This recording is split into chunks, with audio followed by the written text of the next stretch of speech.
हो गया। चलो ध्यान दे बुआ, हम 2 क्लास दे चुके थे, तेसर क्लास बायोलॉजी के जय प्रक्रम में, इसे 2 क्लास हम कर चुके हैं। क्लास में क्या कहता है, मानव शरीर में रुधिर परिसंचरण, मानव शरीर की बात बोला जाता है वह ये क्या हो गया, मानव शरीर में रुधिर परिसंचरण दर्शन के लिए रेखा चित्र क्या क्या, ध्यान दो बुआ। मानव हृदय एक पंप की तरह है, मतलब हर वक्त पंप करते रहता है। अगर वह पंप करना बंद कर दिया हृदय खत्म हो जाएगा, याद रखना। हमेशा देखो इधर आवाज दो, बोलेगा धक धक धक धक करते हैं, मतलब 1 मिनट में 72 बार जनरेटर चलता है ना।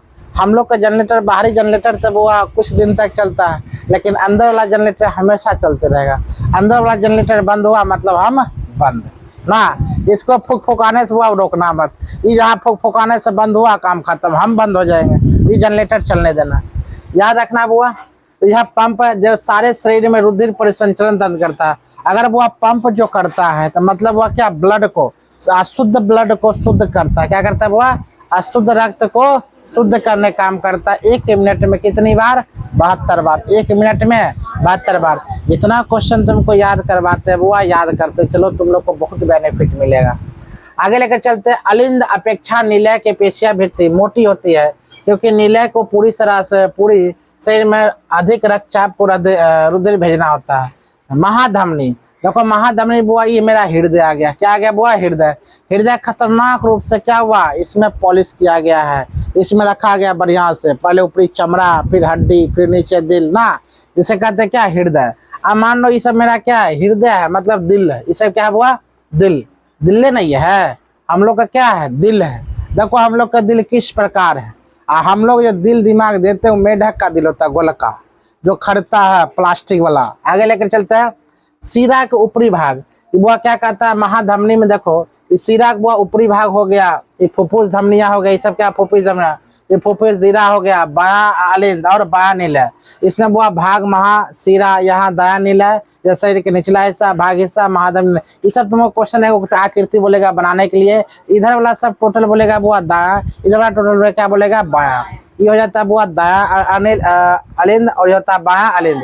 ये क्या करता है बुआ, अशुद्ध रक्त को लेता है, अशुद्ध में कन्वर्ट करता है। ठीक है, क्या बोलेगा, अशुद्ध रक्त को लेता है, अशुद्ध में कन्वर्ट करता है। फिर से अशुद्ध रक्त इधर से जाता है, शुद्ध रक्त उधर से कन्वर्ट कर देता है। ठीक है, इसका काम है, हृदय की यही काम है। मानव हृदय के अनुप्रस्थ काट के देखो, हृदय में उपस्थित बल्ब रुधिर प्रवाह को उल्टी दिशा में रोकना सुनिश्चित करते हैं।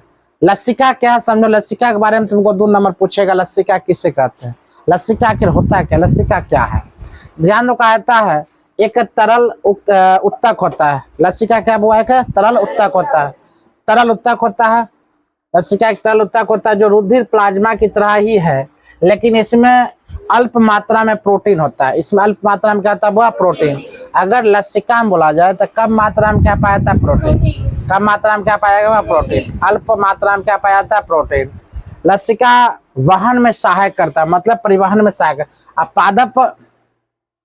पादप में परिवहन, जैसे पादप परिवहन में जाइलम और फ्लोएम। जाइलम के बारे में ऑलरेडी बता चुके हैं, फ्लोएम के बारे में ऑलरेडी। जाइलम मतलब जल लेकर जाता है, फ्लोएम खाद्य पदार्थ लेकर जाता है। जाइलम जल, जड़ से लेकर तना तक क्या लेकर जाता है वो जल, और फ्लोएम क्या, पत्ती से लेकर जड़ तक क्या लाता है, खाद्य पदार्थ। क्या लाता है, खाद्य पदार्थ, क्योंकि पत्तियां बुआ खाद्य पदार्थ बनाती है। पत्तियां स्वयं अपने आप में बुआ क्या बनाती है, खाद्य पदार्थ। वह जाइलम और फ्लोएम। ध्यान दो, जाइलम किसे कहते हैं, पादप तंत्र का एक अवयव है जो मृदा से प्राप्त जल और खनिज लवणों का वहन करता है। मतलब मृदा, जाइलम मतलब नीचे से, जड़ से, क्या होता है वह मृदा से प्राप्त जल खनिज लवण का वहन करता है। मतलब जल और खनिज दोनों को क्या करता है वो, नीचे से कहाँ लेकर जाता है, तना तक लेकर जाता है। और परिवहन का मतलब बतेवे किए तो एक जगह से दूसरी जगह स्थानांतरण करना, परिवहन करता है। जबकि फ्लोएम पत्तियों द्वारा प्रकाश संश्लेषण उत्पादन को पौधों के अन्य भागों तक वो पहुंचाता है। अगर बात बोले वो इसका, तो हम क्या बोले, जाइलम जल और खनिज दोनों जड़ से लेकर कहाँ लेकर जाता है वो, तना तक, पत्तियों तक। अब फ्लोएम का काम है प्रकाश संश्लेषण के माध्यम से टोटल खाद्य पदार्थ भी कहाँ लेकर आना है, जड़ तक। तो फ्लोएम को काम है, और जल का काम, जाइलम और जल और खनिज दोनों लेकर जाता है बुआ। आगे ध्यान दो, इसमें कहा था जड़ वह मृदा के माध्यम आयन सांद्र में अंतर के चलते जल मृदा से जड़ों में प्रवेश कर जाता है तथा इसी के साथ एक जल स्तंभ निर्माण हो जाता है कि जल को लगातार ऊपर की ओर धकेलता है। यही दाब जल को ऊंचे वृक्ष के विभिन्न भागों तक पहुंचाता है। जाइलम के माध्यम से वह जल ऊपर लेकर जाता है, पूर्णतः हमेशा धकेलते रहता है ऊपर की ओर, और तब जाकर पौधा क्या होता है, वह विकास होता है। तना क्या होता है, विकास होता है। लेकर आते हैं वह यही जल पादप के वायवीय भागों में द्वारा वाष्प के रूप में वातावरण में विलीन हो जाते हैं।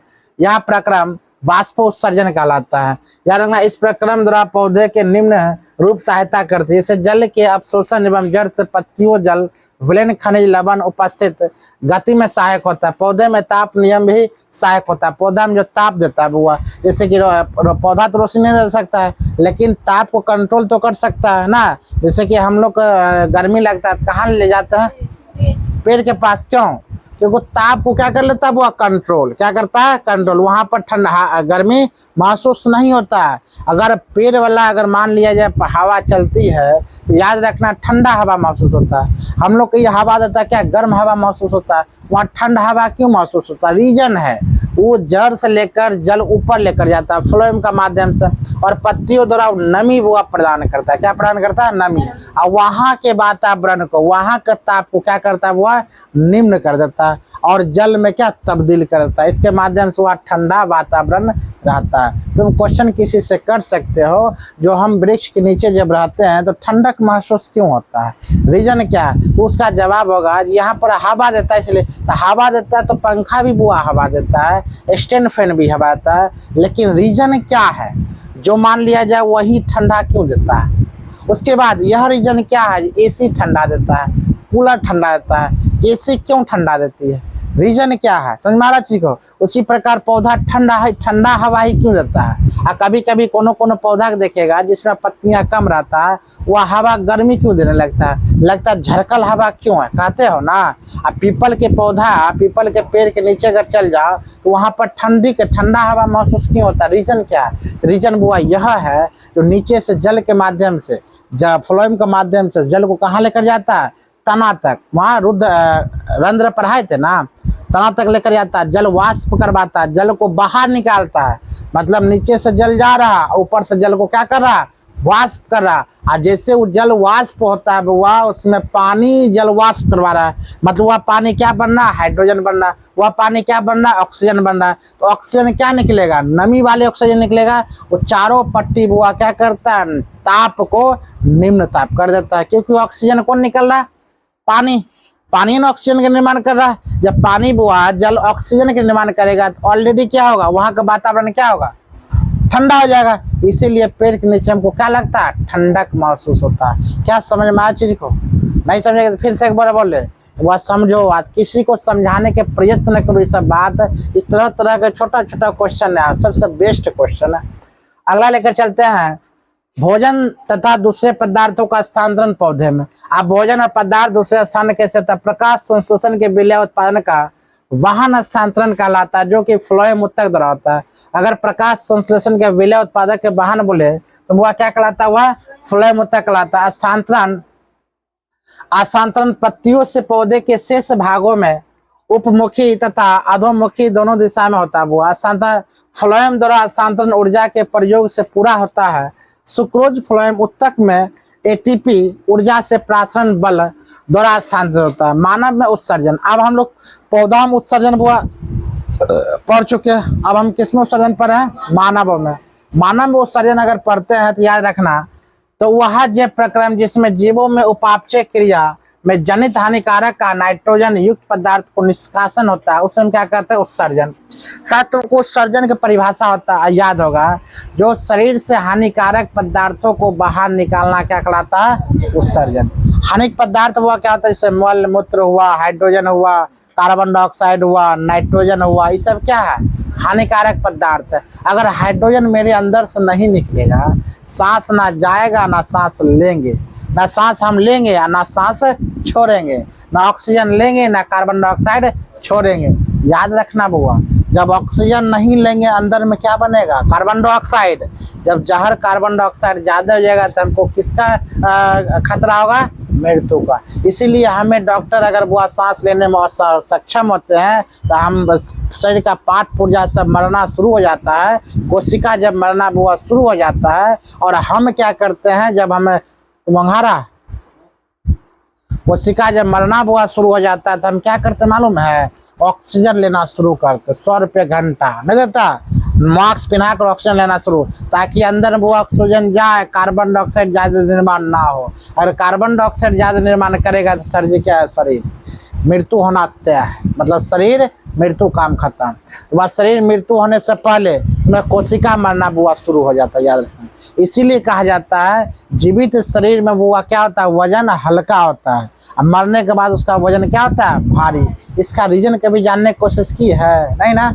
रीजन बुआ यह होता है क्योंकि कोशिका जीवित है, जब तक जीवित कोशिका है तब तक हल्का है। जैसे कोशिका सब मर गया मतलब वो कोशिका हो जाएगा भारी। तो हमारे शरीर के अंदर कोशिका मरता, कोशिका फूलने का काम करता है। कोशिका मर जाए तो कोशिका क्या करेगा, फूलने का काम। इसीलिए मरने के बाद सभी वो जो डेथ बॉडी होता है उसका शरीर क्या होता है, फूल जाता है। क्या होता है, वो फूल जाता है। फूलने के साथ साथ वह महकना शुरू करता है, सड़ना शुरू करता है। रीजन क्या है, रीजन महकता क्यों है, क्योंकि मेरा बॉडी जो है ना बुआ जब जीवित है तो मेरे अंदर जितना कोशिका पार्ट पुर्जा प्लाज्मा है ये सब जीवित है, सब काम कर रहा है। अब मरने के बाद क्या होता है, कोशिका मरना शुरू हो जाता है। जब कोशिका मरना शुरू हो जाएगा तो 24 घंटा के अंदर वो बदबू देना शुरू करता है। और 2 दिन 1 दिन अगर रखोगे तो पूरा बदबू फैलना शुरू, क्योंकि कोशिका मर गया।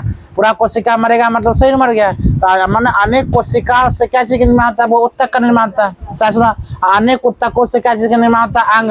अनेक अंग से मिलकर क्या अंग तंत्र। जब सेलें खत्म होगा, जब कोशिके खत्म होगा तो हम लोग रहेंगे नहीं रहेंगे। तो इसीलिए हमारा शरीर क्या होता है, वह फूलता है। और मेरा शरीर क्या होता है, वह सड़ना शुरू करता। तो लाश यही पहले के जमाना में क्या था, क्यों बोला था घर के छत के नीचे लाश को क्यों नहीं रखना चाहिए। तो हमारे पूर्वज बहुत होशियार हुआ था, बोला था छत के बाहर लाश के रखो। रीजन ही है, हम लोग क्यों छुटका मनाते हैं, हम लोग क्यों नाखून काटते, इस सब का बहुत बड़ा रीजन है। रीजन वो यह है, जब मर जाता है व्यक्ति तो उसमें क्या होता है, खतरनाक क्या होता है, प्रदूषण निकलना शुरू होता है। मतलब जितना बीमारी है, खतरनाक कीटनाशक पदार्थ होता है जितना निकलना शुरू, खतरनाक विष निकलना उससे शुरू होता है। इसीलिए घर के अंदर नहीं रखा जाता ताकि पूरा घर में यह चीज फैल ना जाए। मरता तो उसको बॉडी के कहाँ रखता है, बाहर में, ताकि जितना भी वो कीटाणु होगा, जीवाणु होगा, सबका बाहर जाएगा। इसीलिए बॉडी को, डेथ बॉडी को घर से बाहर रखा जाता है। ये मेरा प्रथा नहीं है, इस साइंस लॉजिक का आता है। समझ में आया चीज को। अगला क्वेश्चन की हम बोलते हैं मानव प्रत्येक ऐसा मतलब पदार्थ जो हानिकारक पदार्थ शरीर से बाहर निकालता है उसे हम क्या कहते हैं, उत्सर्जन। उसे हम क्या कहेंगे, उत्सर्जन।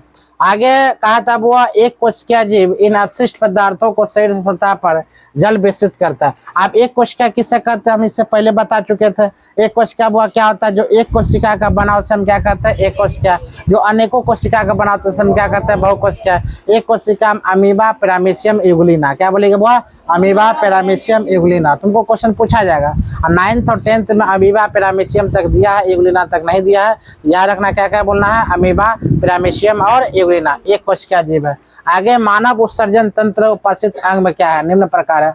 मानव उत्सर्जित अंग हुआ, ध्यान दो, ये हुआ एक जोड़ा वृक्क होता है। एक जोड़ा वृक्क का मतलब मेरे पास कितना किरणी है, 2 किरणी है। एक किरणी अगर खत्म भी हो जाता है तो एक किरणी पर हम टिके रहेंगे। अगर बाई चांस दोनों किरणी हमारे फ्लॉप हो जाता है, दोनों किरणी हमारे खत्म हो जाता है, क्या तेसर किरणी अगर लगाएंगे तब हुआ तेसर किरणी तो पहले भारत में तुमको कौन देगा, दोसर से किरणी तुम नहीं ले सकते हो। दूसरा तुमको किरणी डोनेट करेगा तो पकड़ा जाएगी, आराम से केस हो जाएगा। तो किरणी देने का हक केवल रिलेशन का है। बेटा दे सकती, बेटी दे सकती, नाती पोता, यही सब तुमको दे सकता है भारत में। दूसरा कोई किरणी नहीं दे सकता। वह 2 किरणी लगता है तो किरणी अगर दोनों फ्लॉप हो जाता है, किरणी ये दोनों अगर फ्लॉप हो जाता है तो याद रखना है ये दोनों किरणी की जगह पर किरणी लगता है तेसर, लेकिन ये किरणी के काट को हटाया नहीं जाता है, पता है, यही किरणी में लगा रहता है। मतलब अगर जिस व्यक्ति के दोनों किरणी फेल हो जाए तो तेसर किरणी यही में लगेगा। मतलब कितना किरणी हो गया, 3 किरणी। लालू यादव जी 3 किरणी वाले मनुष्य है, दोनों किरणी खत्म है, तेसर किरणी लगा हुआ है। उनकी बेटी दी थी, मतलब कि अगर लालू यादव कितना किरणी वाला व्यक्ति है, 3 किरणी। मतलब याद रखना किरणी को काट के हटाया नहीं जाता, वहीं पर किरणी लगा जाता है। तो हमारे शरीर में कितना किरणी है, 2 किरणी। किडनी अगर फ्लॉप करवाना है, फेल करवाना है, तो किडनी आसान भाषा में फैले, अत्यधिक मात्रा में तेल पियो, खूब जो गरम गरम लिट्टी समोसा होता है, छनौआ जितना पकौड़ा गरम गरम जितना होता है खूब खाओ, खूब कोचो, डेली कोचो, खाना वाना नहीं खाओ, ठीक है। उसके बाद किडनी फ्लॉप कराना है, उसके बाद वॉश नहीं होता है तो तेल में अपने जाओ, खूब मतलब तेल जितना तेल का सामान होता है वो खाओ। इसके बाद जैसे गुपचुप वुपचुप जो आता है वो खूब खाओ, जो बाहरी वातावरण की जो है वो खाओ, गंदा पानी पियो, समझ मारा चीज को, ये सब खाते रहो, देखो किडनी खतरनाक रूप से खराब नहीं होगा, खतरनाक खराब हो जाएगा। और नहीं होता तो कसेली खाओ। कौन कसेली? जो पान में कसेली देता है ना, वो कसेली भर दिन चिबाते रहो, देखो किडनी कैसे फ्लॉप होता है, तुरंत फ्लॉप हो जाएगा किडनी। क्या समझ में आए? घी से नहीं बुआ, घी याद रखना, प्रत्येक मनुष्य को 1 चम्मच का घी डेली पीना चाहिए। पहले का हाँ, पहले ब्रेन बहुत तेज होता है, तुमको 1 मिनट में कुछ भी याद हो जाएगा। अगर घी जिसका सक्षम है तो घी पीना चाहिए। हम लोग का पूर्वज क्या कह कर गया, घी पिएगा तो मोटाता शरीर। कौन बोल दिया? मोटाता नहीं है, यही तो भ्रम दिया है। घी पीने से कभी शरीर मोटाता नहीं है। हम शरीर को कैसे मोटाते हैं? तो घी में, दाल में घी मिला लेते हैं, मोटेबे नहीं करेंगे। घी किस में? रोटी में लगाते हैं। आप रोटी मस्त लगा लिए और गरम गरम रोटी खाएंगे, 3 की जगह क्या रोटी खा लेंगे वो? 6 खाएगा कि ना? अगर सब्जी मस्त हो, गरम गरम हो, उसमें और घी लगा दो, चपाती, तो 3 की जगह कितना खाएंगे? 6। शरीर मोटाएगा नहीं? मोटाएगा। और शरीर अगर दुबराना हो, शरीर मेंटलिटी बेहतर लगना हो, तो याद रखना सवेरे खाओ और उसमें मात्र 1 चम्मच पहले घी पी लो। उसके बाद खाना खाओ। कम खाना खाएगा ब्रेन बहुत तेज होगा। तो जो 1 चम्मच के डेली घी पीता होगा, याद रखो उसका ब्रेन खतरनाक खाए, एक बार में कोई कैच कर लेगा बात। तो घी पीना चाहिए, घी से कभी मोटावनी नहीं आता है। ये वो गलत है फहमी हम लोग को दिया था पहले से। घी पीने से क्या होता है? मोटा, शरीर मोटाता नहीं है। लेकिन ओरिजिनल घी होना चाहिए, डुप्लीकेट नहीं। तो एक जोड़ा वो ब्रेक किडनी का आकार कैसा होता है? तो वह सिम के बीज के समान। क्या बोलेगे? सिम के बीज के समय किडनी का आकार होता है, याद रखना। हम किडनी के बारे में, किडनी काम क्या करता है इसके बारे में समझो। किडनी काम करता है वो, हम जो पानी पीते हैं, हम जो फिल्टर वाला पानी पीते हैं ना, कभी देखिए कि 10 रुपये वाला पानी ले आते साइकिल पर, वो ऐसा बात नहीं वो पानी पियेंगे तो हमारा शरीर स्वस्थ रहेगा, नहीं। हम कल के पानी अगर पी लेते हैं ना, तो अंदर हमारे जाता आयरन सहित अगर अंदर जाता है पानी बुआ, तो किडनी उतना स्ट्रांग है। किडनी को पहले बचाया करो। किडनी से किसको बचाना है? तो तेल वाला सामान नहीं खाएंगे, आज गाज नहीं खाना, बाहरी सामान बहुत कम खाएंगे, रोड के अगल बगल जो सामान बिक रहा है बहुत कम खाएंगे। गोलगप्पा फुचका देखो साफ सुथरा है कि नहीं, वहाँ पर खाए। इन्हें ये बुआ क्या वही हाथ से क्या करता है, फुचका ऐसे दे, फिर ऐसे करेगा, फिर ऐसे देगा, फिर देगा, फिर ऐसे करेगा, फिर अगर दे दिया तो समझो काम खत्म है। कभी कभी इधर ऐसे पूछ लेता है, फिर वैसे उठाकर फिर देता है। कहने का मतलब ऐसा गोलगप्पा जहाँ खाते हो, मतलब तुम्हारा शरीर खत्म, विनाश। हाँ समझ मारा? कभी कभी देखते ऐसे खुजला लिया, फिर उठा फिर ऐसे दे दिया, देखते हो कभी कभी। तो कहने का मतलब अगर किडनी, हंसो मत, रियल बात बता रहे ना। अगर मान लिया ये सब किडनी को अगर बेहतर करना है तो पानी फिल्टर वाला नहीं, फिल्टर का पानी पीने से तुमको याददाश्त कमजोर हो जाएगा, याद रखना, सोचने की क्षमता भूल जाएगा। तो वो फिल्टर हमारे किडनी जो है ना ऑलरेडी क्या कर देता है? फिल्टर कर देता है। हम जैसे पानी पीते हैं तो वो छान लेता है टोटल पानी, छान के तब जाकर स्वस्थ पानी, वो स्वच्छ पानी क्या करता है? शरीर में डालता है। और जो खराब पानी होता है किडनी के बगल में वो थैली बना होता है, वहाँ पर जमा करता है। वहाँ पर जो खराब पानी जमा रहता है वो बढ़िया सुनो, पहले बार बकवास नहीं कर रहे हैं, ठीक है। खराब पानी जैसे होता है तो वहीं पर यूरिया निर्माण होता है, वह पानी क्या होता है? गर्म हो जाता है। क्या हो जाता है? वह खतरनाक गर्म, हाइड्रोजन होता है, सॉरी कार्बन डाइऑक्साइड उसमें मिला हुआ था, खतरनाक सो जहर बन जाता है, जिससे यूरिया का निर्माण करता है। जब पेशाब जो होता है ना, क्या होता है? वह पीला, क्या होता है? पीला, खतरनाक कड़ा होता है, मतलब वहां पर क्या हो जाएगा? पीला पेशाब होता है। तो पीला पेशाब होने के रीजन क्या हुआ? जो स्वच्छ पानी था वो शरीर के अंदर गया, जो खराब पानी था किडनी बाहर निकाला, वही किडनी पानी क्या होता है? यूरिया का निर्माण करता है। समझ मारा चीज को? तो वह यूरिया का निर्माण करता है। आगे देखो, एक जोड़ा बुआ क्या रहता है? मूत्र वाहिनी रहता है, जो अभी जस्ट बताए थे, ठीक है। आगे वायक वृनिक धमनी, बाया वृक धमनी, बुआ इसे कहते हैं वायक वृनिक धमनी, इसे जो कहते हैं उसका नाम क्या है? बाया वृक धमनी। इस वाला भाग होता है उसको वायक वृक शिरा होता है। वह ये जो किडनी का नाली जो रहता है उसे महाधमनी कहते हैं। वायु मूत्र वाहिनी यहाँ पर है, महाशिरा बुआ ये है। आगे लेकर चलते हैं, नेक्स्ट लेकर चलते हैं वो वृक्क में मूत्र बनने के बाद मूत्रवाहिनी मूत्राशय एकत्रित हो जाता है, जिससे यूरिया का बुआ निर्माण होता है। अगर हम स्वच्छ पानी पियेंगे तो पेशाब जो होता है स्वच्छ होता है, नहीं तो यूरिया का निर्माण होगा, करापन होगा। इसका मतलब तुम्हारी सेहत खराब होने के चांसेस ज्यादा है। ऑलरेडी तुम पता कर लेगा बुआ जो कैसे बुआ हमारा शरीर स्वस्थ है या नहीं है। पसीना तो बुआ नमकीन लगता है, याद रखना। पसीना क्या होता है? नमकीन। रीजन जानते हो पसीना नमकीन क्यों लगता है? क्यों लगता है नमकीन? हम जब पानी पीते हैं ना तो अंदर तक पसीना ठीक ही रहता है, लेकिन जैसे छिद्र के माध्यम से पसीना बाहर आता है तो हमारी शरीर बदबूदार है। माने यहाँ से आता है, आप टगरते टगरते इसमें खतरनाक कीटाणु मिल गया ना, जीवाणु मिल जाता है। अब यह जीवाणु आते हैं, उसके बाद यहाँ पर आके वही पी लो तो एकदम नमकीन लगता है, खतरनाक।